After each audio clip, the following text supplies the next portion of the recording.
नमस्कार मित्रांनो. गीतेतील शहाणपण भाग 13 आणि अधिकरण 10 मध्ये तुम्हा सर्वांचं स्वागत करतो. अधिकरण 10चं नाव आहे लोकसंग्रह.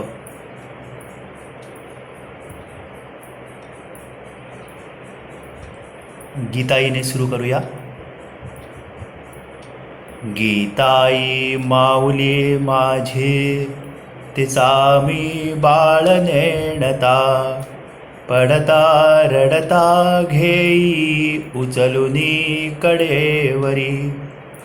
भक्ता ते प्रतिबोधिली ससमरी, नारायणे श्रीवरे.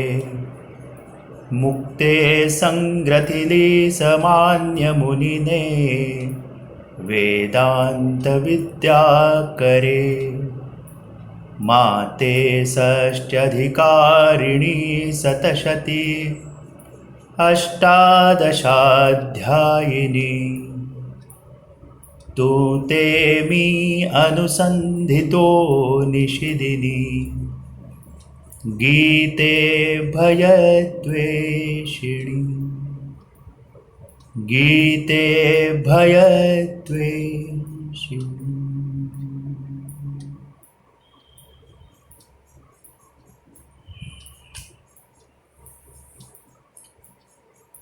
मागील भागामध्ये आपण पाहिलं की सृष्टीचं चक्र आणि त्या चक्रामध्ये आपण काम करत असताना आपलं रोजचं कर्म हे त्या सृष्टीच्या व्यापाराला पोषक असं आपण ठेवलं पाहिजे. त्यालाच यज्ञार्थ कर्म असंही भगवंतांनी म्हटलं आहे. आणि हे यज्ञार्थ कर्मसुद्धा निस्संग भावातून म्हणजे अनअटॅच्ड राहून करण्याचा प्रयत्न आपण जर केला तर अल्टिमेटली आपल्याला सेल्फ सॅटिस्फॅक्शन, सेल्फ फुलफिलमेंट हे आयुष्याच्या अंती जे गोल आपण ठेवतो तिथपर्यंत जाता येईल. शेवटचा श्लोक कालचा म्हणून आपण पुढे सुरू करूया. काय म्हणाले होते भगवंत?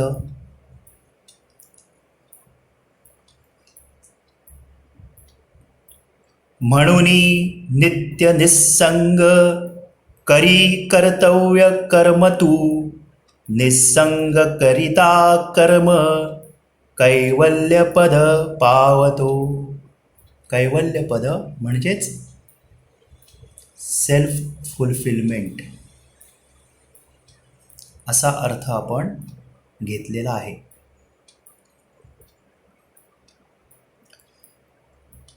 आता अशा प्रकारे वागणारं कोण आहे हे आपल्याला ह्या 10व्या अधिकरणामध्ये भगवंत सांगतायत. पहिल्यांदा ते सांगतायत, पहिला श्लोक या ठिकाणी 20वा श्लोक आहे तो, म्हणजे अध्याय 3 मधला 20वा श्लोक. कर्मद्वाराची सिद्धीस पावले जनकादिक, करी तू कर्मलक्षुनी लोकसंग्रह धर्मही. जनक राजा हा आपल्या जीवन हे पूर्णपणे प्रवृत्तिमय जगणारा, परंतु त्यात न गुंतणारा म्हणून इतिहासामध्ये प्रसिद्धी पावलेला आहे. आपण इतिहासाच्या उदाहरणांना इतर ठिकाणी रिफर करू शकतो, म्हणून इथं ते जास्त डिस्कस करत नाही. तर त्याने लोकसंग्रह धर्म मानून, म्हणजे राजधर्म हा त्याचा लोकसंग्रह धर्म होता, म्हणजे लोकांसाठी, लोकांच्या कल्याणासाठी त्यानं आपलं काम सातत्यानं चालूच ठेवलं, ते टाळलं नाही.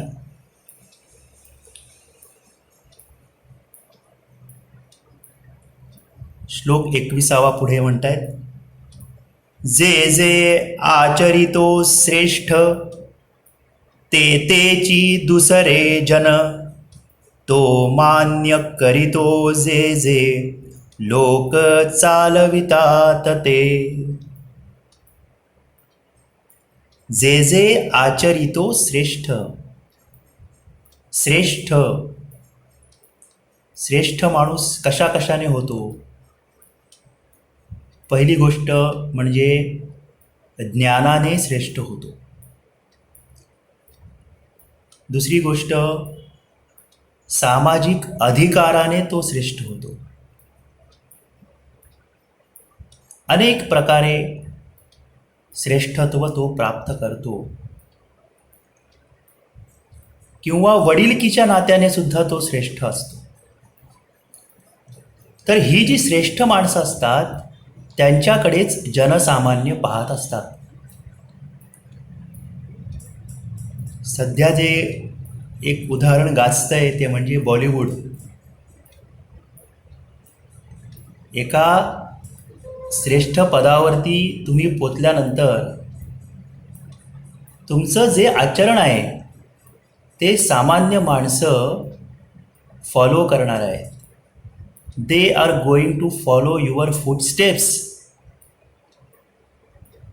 म्हणून भगवंत असं म्हणतायत, त्यांनी तेच म्हटलेलं आहे की जे जे आचरिती श्रेष्ठ ते तेची दुसरे जन, तो मान्य करीतो जे जे लोक चालवितात ते.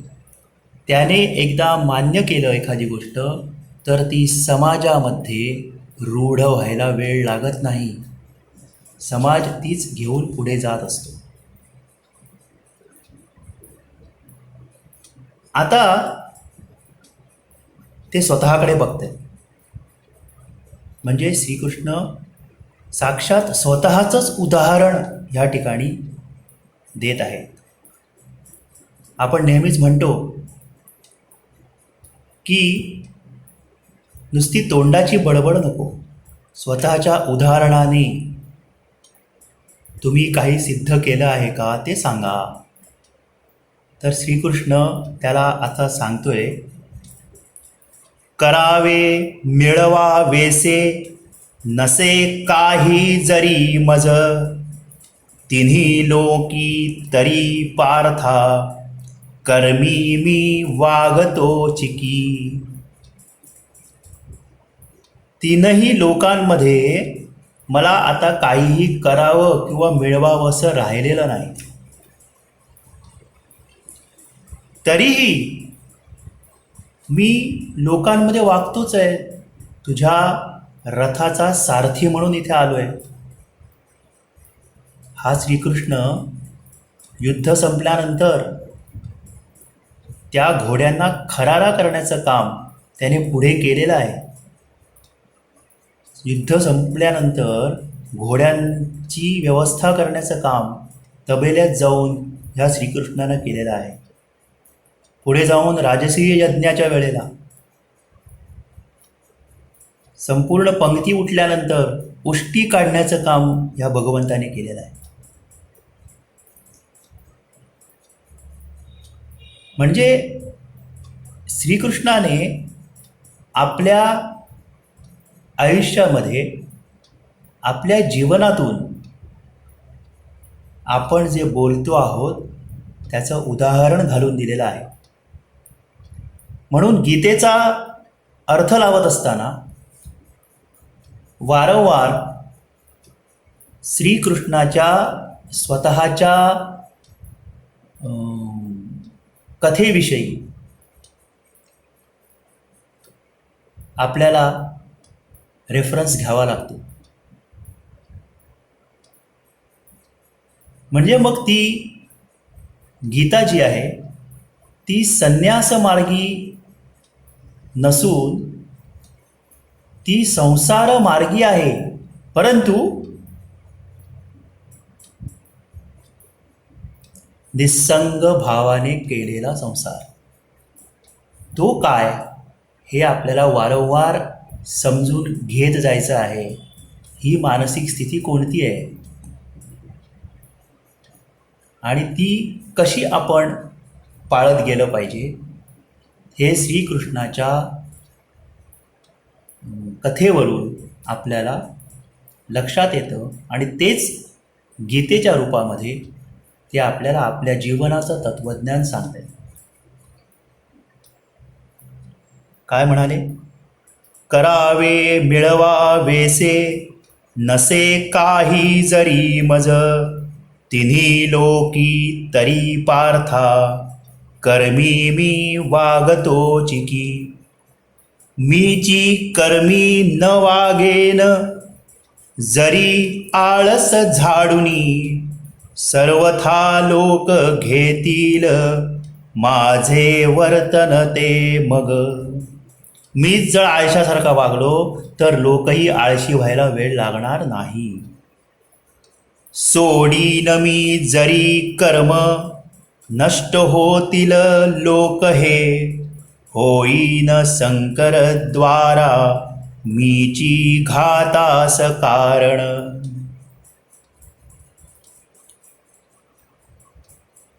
मी ज्या पद्धतीने वागेन त्या पद्धतीनेच लोक वागू लागतील. आणि हा जो आळशीपणाचा विचार आहे तोच संक्रमित होत जाईल एकातून दुसऱ्याला आणि हे लोक नष्ट होतील. अशा प्रकारे मी जरी ज्ञानी झालो आणि मला काही करावं मिळवावं असं राहिलं नसलं तरी सुद्धा मी काम करतोय, मला काम केलं पाहिजे.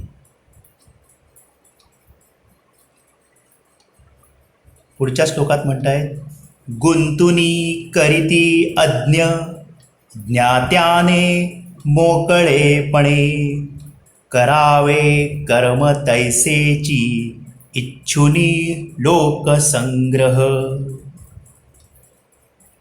लोकसंग्रह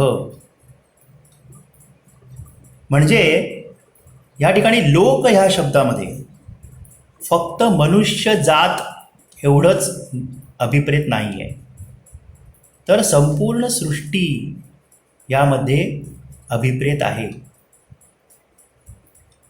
प्राणी, पक्षी, वनस्पती या सर्वांचा संग्रह करणारी म्हणजे धारण करणारी, त्यांचं पालन करणारी, त्यांचं पोषण करणारी आणि त्यांचा बचाव करणे, या सर्व गोष्टी ह्या लोकसंग्रहामध्ये येतात. तेव्हा अशा प्रकारची दृष्टी ठेवून, म्हणजे केवळ मी माझं एवढीच दृष्टी न राखता अशी व्यापक दृष्टी ठेवली की आपोआपच तुमचं काम हे ज्ञानी माणसाने केलेल्या कामासारखं होतं. म्हणजेच त्यात तुमचा मीपणा गुंतत नाही. म्हणजे तुम्ही त्या कामात गुंतत नाही, तर तुम्ही ते काम सर्वांसाठी म्हणून करता. त्यामुळे मोकळेपणे करता, सहजतेने करता, कारण ते सर्वांसाठी आहे.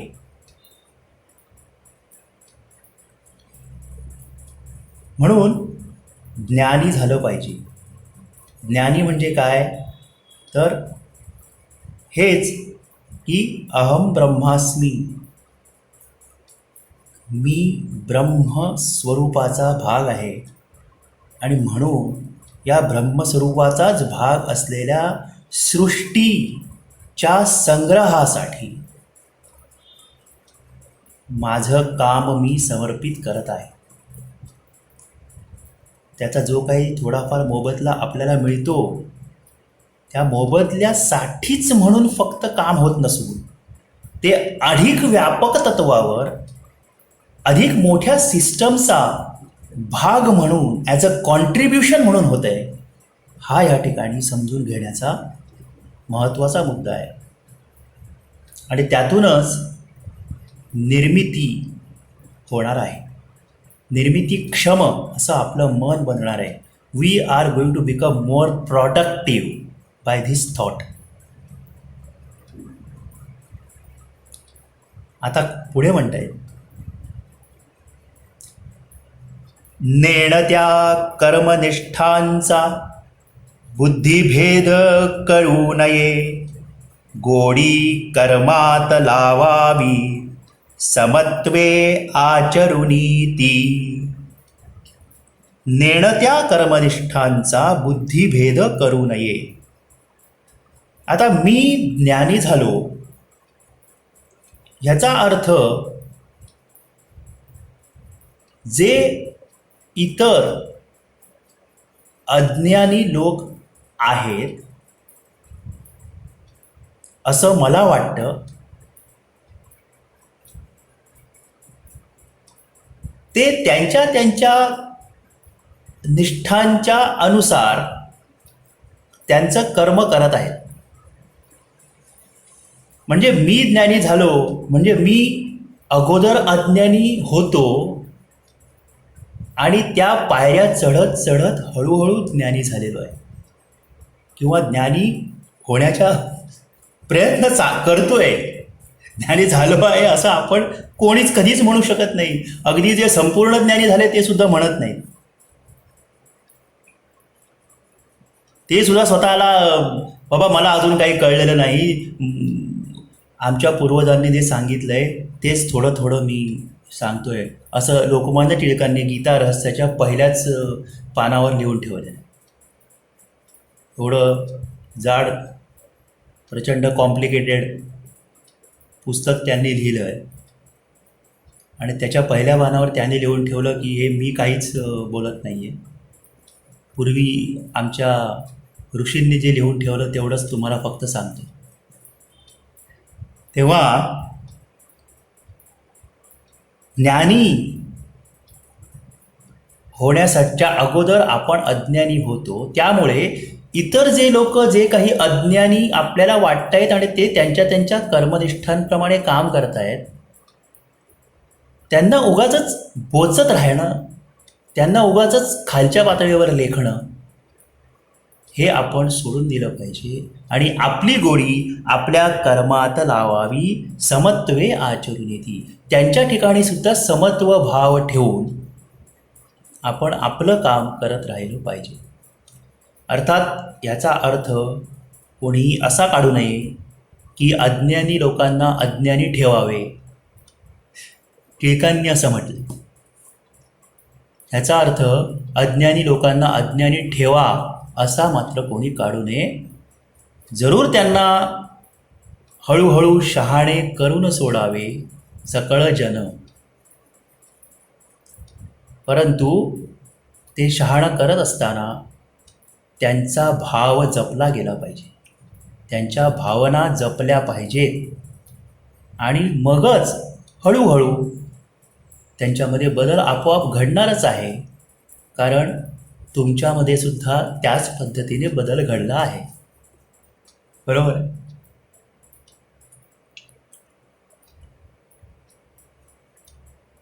नेणत्या कर्मनिष्ठांचा बुद्धिभेद करू नये, गोडी कर्मात लावावी, समत्वे आचरुनीती. कर्मे होतात ही सारी प्रकृतीच्या गुणांमुळे, अहंकार बळे मूढ करता मी हेची घेत असे.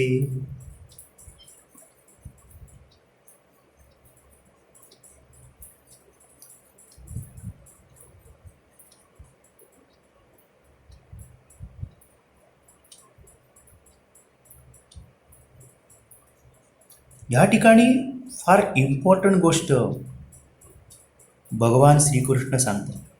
आपल्याला नेहमी सवय असते कृष्णाने केलं आणि कोणी केलं म्हणजे देवाने केलं असं म्हणण्याची.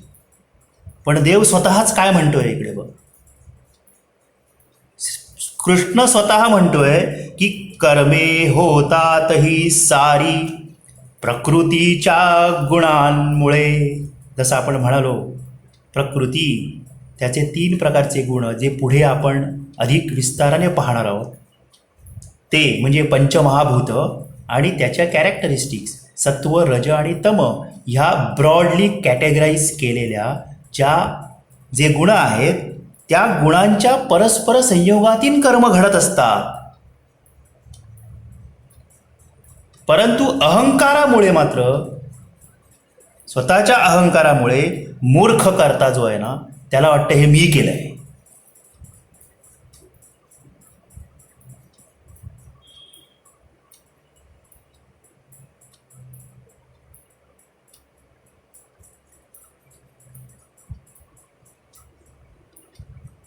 गुण हे आणि ही कर्मे झाडुनी वेगळाची मी जाणे तत्वज्ञ गुंतेना गुणांत गुण वागता.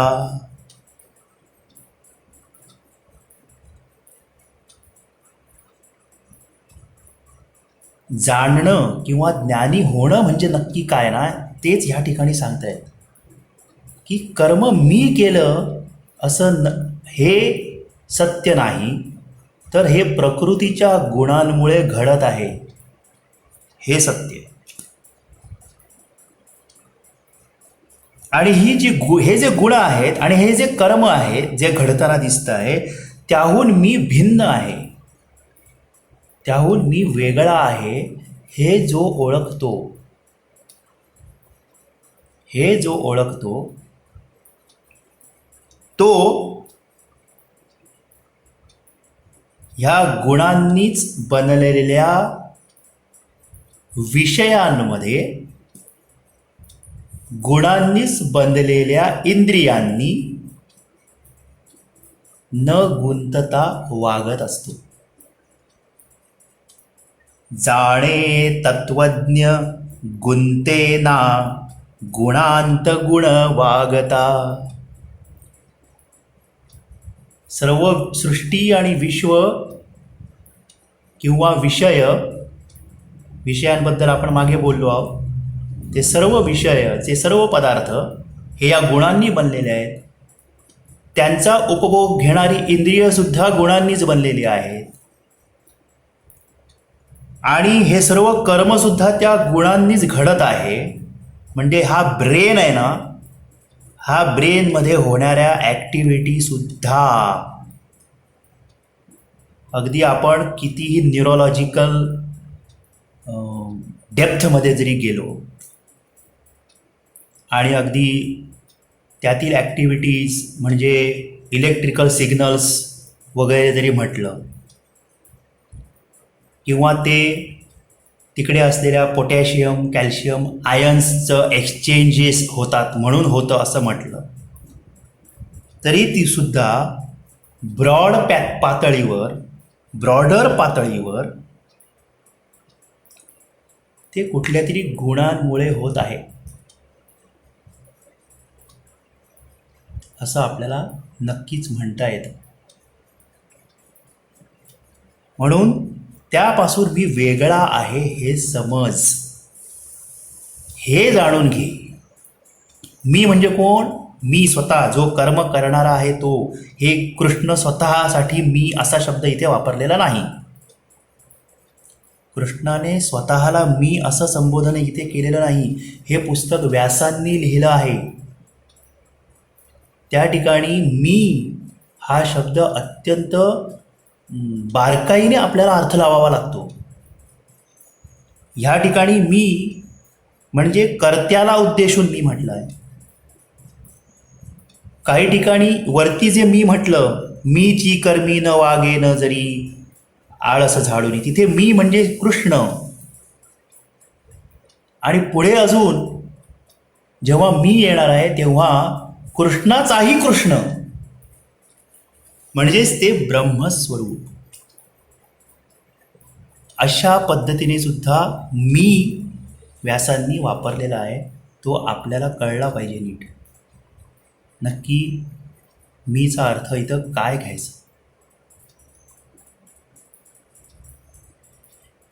आता ह्या अधिकरणातला शेवटचा श्लोक.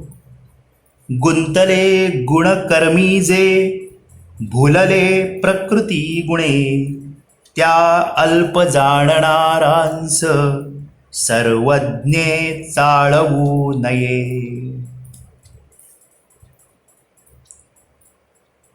आता जे प्रकृतीच्याच गुणांनी हे सारं घडत आहे, ही गोष्ट ज्यांना पटलेली नाही किंवा ज्यांना ही गोष्ट नीट आकळलेली नाही किंवा they are not able to comprehend this exactly, ते अजूनही थोड्याशा अज्ञानाच्या पातळीवर आहेत. त्यामुळे ते त्या गुणकर्मामध्ये एकदम एनग्रॉस झालेले आहेत. गुंतले आहेत म्हणजे एनग्रॉस्ड. तेच सत्य असं मानून पुढे घेत जाणार आहे. म्हणजे एखाद्या गेममध्ये जेव्हा आपल्याला स्क्रीनवरती गेम दिसतो आणि त्या गेममध्ये आपण जातो जातो जातो अधिक खोलात अधिक खोलात अधिक खोलात अधिक खोलात, परंतु प्रत्यक्षात त्याच्या मागे एक सॉफ्टवेअर आहे आणि ते सॉफ्टवेअर रन करण्यासाठी खाली प्रोसेसर आहे आणि त्या प्रोसेसरमध्ये काहीतरी घडतं आहे हे जाणणं आणि हे हे विसरून जाऊन, लिटरली विसरून जातो आपण जेव्हा आपण एखाद्या गेममध्ये घुसतो. तेव्हा आपण त्या गेमच्या ह्याच्यामध्येच अडकलेलो असतो. म्हणजे कोणीतरी प्रोग्राम लिहिला आणि आपण त्या प्रोग्राममध्ये अडकलो. अशी स्थिती, त्याला म्हणायचं गुंतली, एनग्रॉस्ड. एनग्रॉस्ड. गुंतले गुणकर्मी जे भुलले प्रकृती गुणे त्या अल्प जाणणारांस सर्वज्ञे चाळवू नये. परंतु ज्यानं हे जाणलेलं आहे ना, त्यानं त्या व्यक्तींना चिडवू नये आणि त्यांना अयोग्य मार्गाकडे सुद्धा नेऊ नये. अयोग्य मार्ग, त्यांना अयोग्य मार्गाकडे नेऊ नये.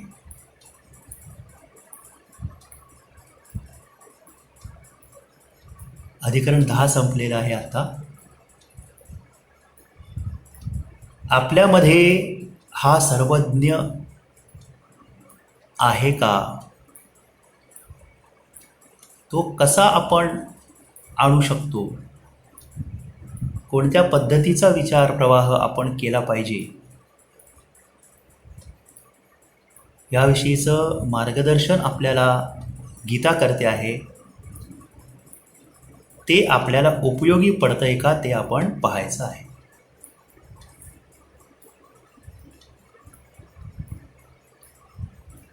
सर्वेपि सुखिनः सन्तु सर्वे सन्तु निरामयाः सर्वे भद्राणि पश्यन्तु मा कश्चित् दुःखमाप्नुयात्. ॐ सहनाववतु सहनौ भुनक्तु सह वीर्यं करवावहे तेजस्विनावधीतमस्तु मा विद्विषावहे.